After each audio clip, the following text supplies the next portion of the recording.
Good afternoon, Coach here at Cap Recovery Center. This is our Freedom Fridays meeting for the day.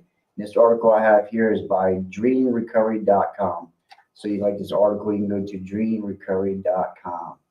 An article I have here is how to find yourself in recovery. So we'll hop into it. So throughout the process of recovery, you are consistently working toward reaching your goals and bettering yourself. To accomplish this, you have to formulate a basic understanding of who you are and who you want to become. Self discovery can feel overwhelming, but it is a key aspect of recovery process. The following tips can help you find yourself and determine what you want for the future. And it says reflect on goals. So setting goals is a vital step toward becoming the person you desire to be. While you have a variety of goals already determined, you might not have fully pictured your future and who you want to be as a person after achieving these goals. Goals can set often one of the first practices implemented into your recovery plan. Use this practice to help you through the journey of self discovery and change your goals when necessary to reach your desired outcome.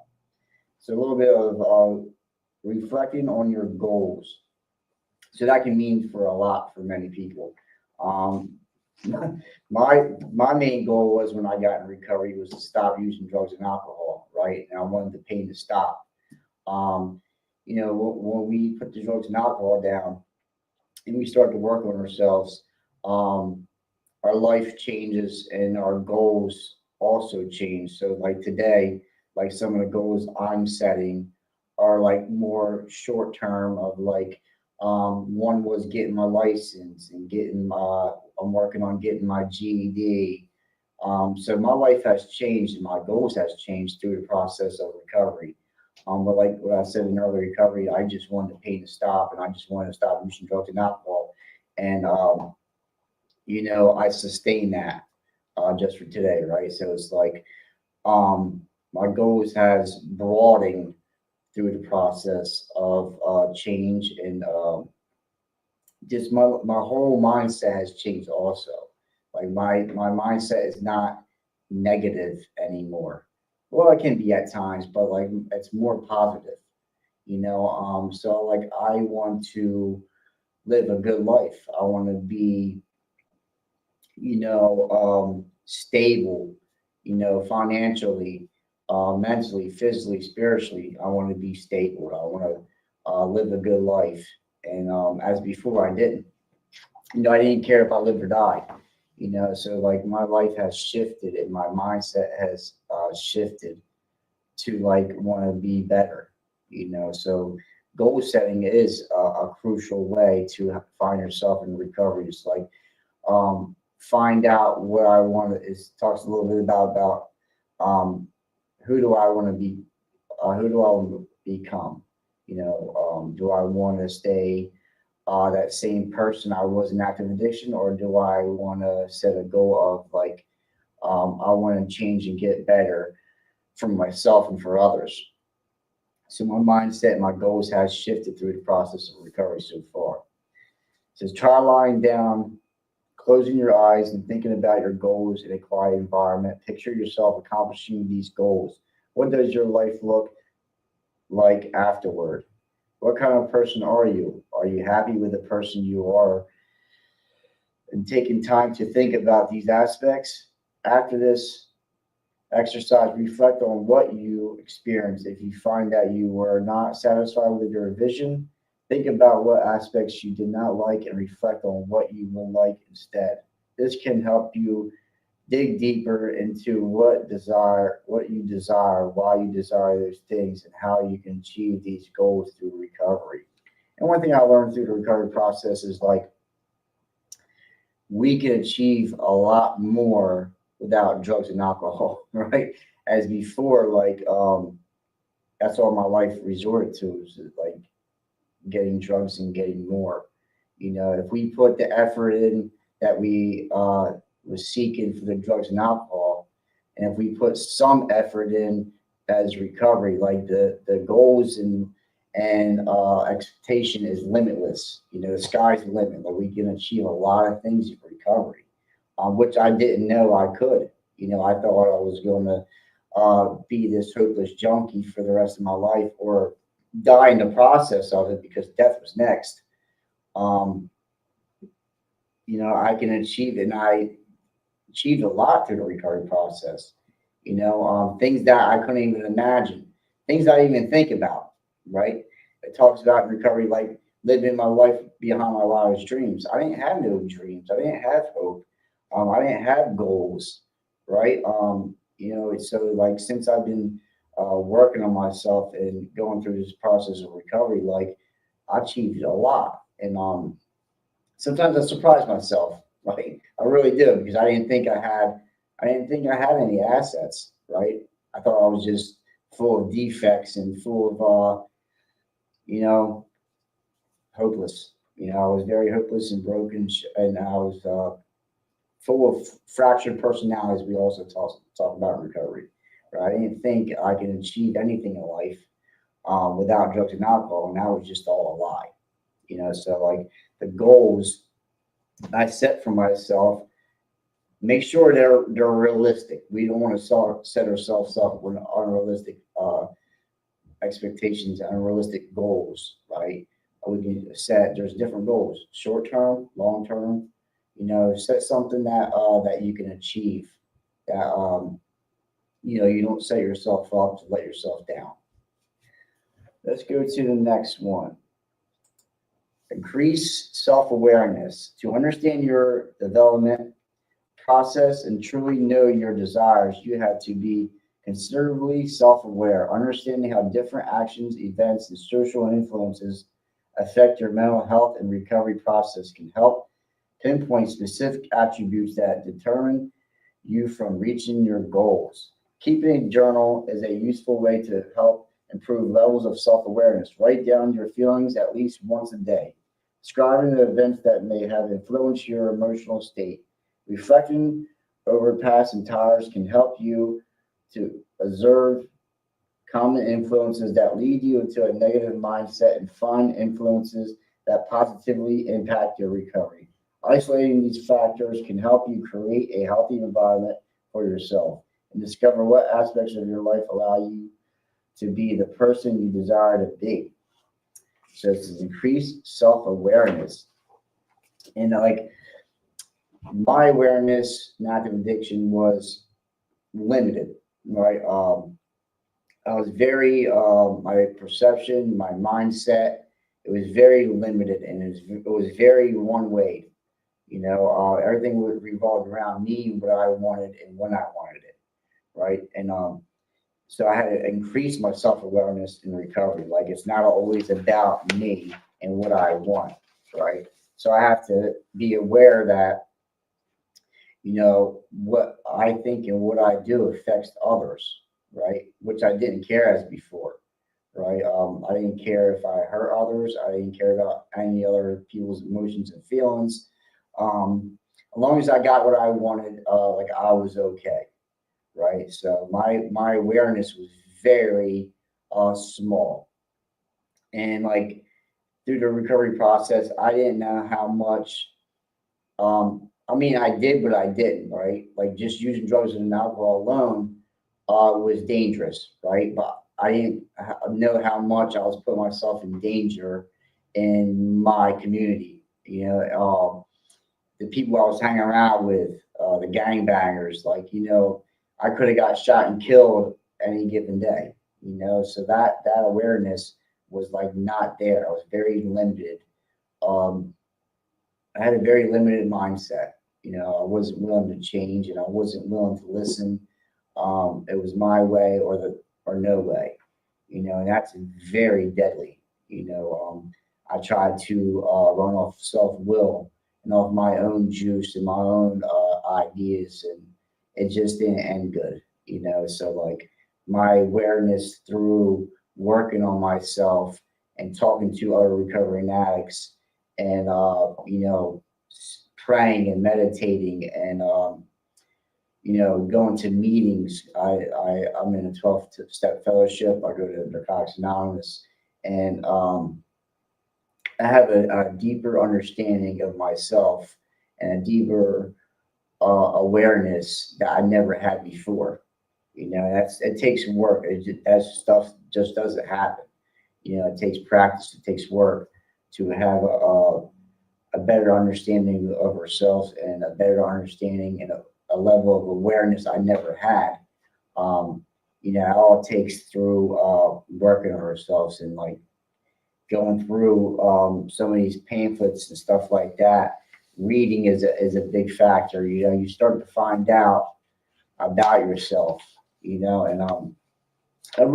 knew I was a not so nice person, right? But like I really didn't care until I got in recovery and I had to do something different. Um, and it's tough.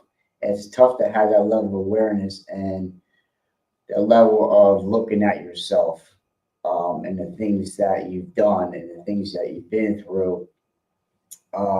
It's tough. It doesn't feel too good. And one thing I also learned in recovery is like I have to get comfortable not being comfortable, you know. And the next one is accept who you are. Well, that's a hard one, huh? One major factor in self discovery is understanding who you currently are as a person. Many of us have idealistic picture of who we want to be. This idealistic image can be a positive force because it will allow you to understand and implement aspects of your desires into your lifestyle. However, it is also important to accept who you are. While there are many actions you can take to become more of the person you want to be, it is not possible to become someone who you truly are not. Think about qualities you currently have to do that you love about yourself, appreciating a variety of positive characteristics that you have come and help to understand you are and realize that you may already have many of these qualities you wish for yourself. That's a hard one for me. Was accepting who I am and what I've done, and that like anything else, it's a process. It takes time to heal and accept the things I've done and been through. That's we can say we accept, but do we truly? Right? That deep level of accepting ourselves in our wrongs. Um, like I said earlier, like it's hard to look at some of the things we've done and been through. But it has to be done. It has to be looked at because if I don't look at the things that I've done and been through, um, I'm not going to be able to move forward and let go. Um, and accepting that, any given day, I can have a level of acceptance. Some days I do, some days I don't, right? But I don't let it affect me like I used to, right? I can think, I can process, and I can let go. I don't stay stuck in isolation or depression or loneliness, self pity, fear, anger, resentments. A lot of the stuff that we experience in active addiction, we can still experience in recovery, right? But like a deep level of acceptance can free you up from all that guilt and shame and remorse and all that stuff we hold on to when we get here. Because we can be clean and sober, right? And still suffer like we did in active addiction, because the drugs and alcohol is just a symptom. Now we're left with us, right? We're left with all the emotions and feelings and all these thoughts that we have. We're left with all that stuff. It just doesn't go away. So I've learned through working on myself, I have to accept that my past doesn't define who I am today in recovery. Yes, I've done some harsh things. Yes, bad things have happened to me. Yes, I've done a lot of bad things, right? But I have changed, and that's not me today, right? I was under the influence of drugs and alcohol. Don't use that as an excuse, right? But that's just what it is.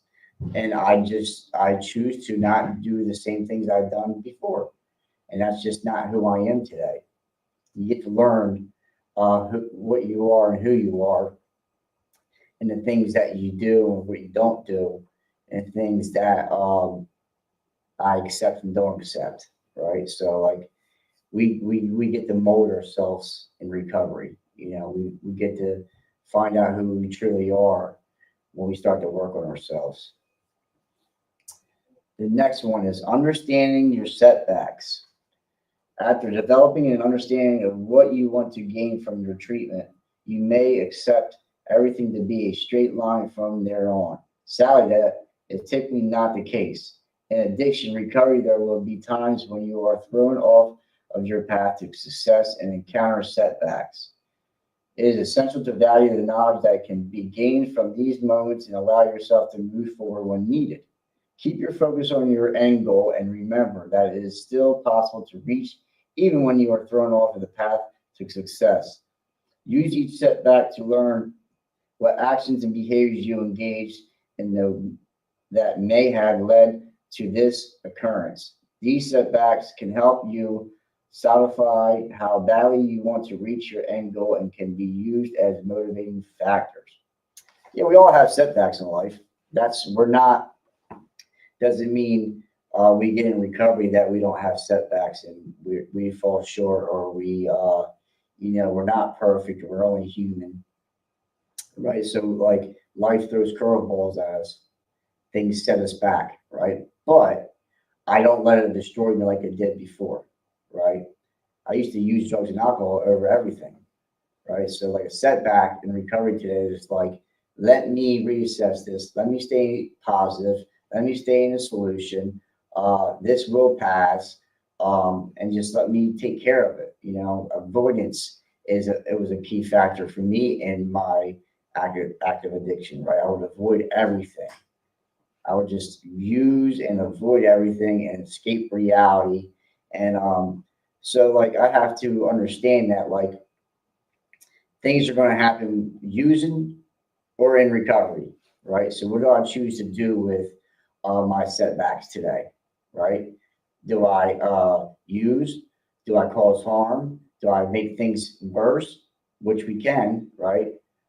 Through working on myself, I notice that I can make a bad situation even worse, right? So like I can um I can be productive, I can be trustworthy, I can be accountable and reliable, right? I can be that person that takes care of my problems and take care of situations in a good way, in a positive way.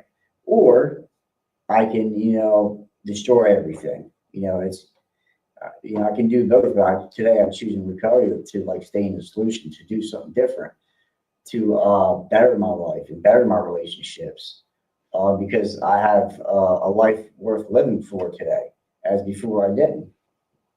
Like I said earlier, I didn't care if I lived or died. It was just I was in a dark place, and like I didn't know how to break free of that. I didn't know how to break free from active addiction. Until like I got in recovery, like I started understanding why I was using drugs and alcohol in the first place. So getting to the core of my problem. And my problem is not the drugs and alcohol. That's just a symptom. The problem is me, right? And like, how do I fix me? Through working on myself, talking to other recovering addicts, talking to my coworkers, right? Having a sponsor, having a home group, having a mentor, having a pastor, going to church. There's many pathways and many things that I can do when these setbacks arise to better myself. I don't have to make a bad situation even worse, right? Because I want to live today. I don't want to stay trapped in my self-made prisons like I did. Everything is between these ears. It can be a bad place, but we do get better if we apply uh, stuff that we learn in recovery, like principles and steps and things that we learn from other recovering addicts. And we are open and willing to listen and take direction. We can live a pretty good life. This last part here says, one doesn't end. The process of finding yourself is an essential aspect of addiction recovery. However, the process never actually reaches an endpoint. Yeah, there's no endpoint here. It is human nature to continually look at for aspects to improve and change. Accepting the ability to change your goals and desires as you grow as a person is extremely important. The process of self-discovery is about the journey, not the destination. Oh, my supervisor talked about that. not about a journey, it's about a destination, where we get to. There will always be more to discover about yourself. Find new aspects of the world to love, new hobbies to engage in, and try new things to continue. Strengthening your development over your lifetime. Self discovery is a significant part of the addiction recovery process. Many individuals are unsure how to find themselves and determine who they are and who they want to be. There are a variety of practices you can implement into your daily life to help you reach a greater level of self discovery and push you toward treatment success. Recovery on your goal, reflecting on your goal is developing a strong sense of self awareness, accepting who you are, understanding your setbacks, and valuing the overall journey of self discovery are all crucial aspects to be mindful of when searching for yourself, working to develop a level of self understanding and what you want to achieve in your future can help you keep yourself on track to success through recovery. Mm. Yeah, it talks about there's no end point, there's no destination. Like I arrived. I'm on this journey of recovery till the day I die. And I didn't like that and didn't understand that in early recovery, right? I just didn't know who I was and who I wanted to become, and I didn't know anything. I was lost and confused, right? And I was very lonely and full of guilt, shame, and remorse. Like I said earlier, full of a lot of negative emotions and feelings, and I didn't know how to process them, right? My way was using drugs and alcohol for many, many years, right? Until I got in recovery, started doing something different, started to listen to other recovering addicts, started going to meetings and talking with a sponsor, and we talk about it doesn't matter about the journey, right? It does, but it doesn't, right? Your journey might be your journey, mine is mine, right? And they're going to be different, but that's okay, right? So it's like, what do we do on a process and what do we do on our journey to get um, where we're at, right? So it's like things I do, like I said earlier, I go to 12-step meetings. I have a sponsor. I have a home group. I go to church. I have a pastor. I have a mentor. I have other recovering addicts I talk to. I have a network. I have a foundation, right? So we all, not just in recovery, but life in general, we need stuff to better our life. Now I'm not just talking about material stuff. I'm talking about the spiritual piece of it, right? The inward work that we need to do so we can get free from our self-made prisons. I have to work on myself on a daily basis, and we have to find out what works for us and what doesn't work. But I like this article, not that bad. It said how to find yourself in recovery. Now is our Freedom Fridays meeting for the day. My name is Carl. I'm a recovery coach here at Capital Recovery Center. Until next time, we'll see you later.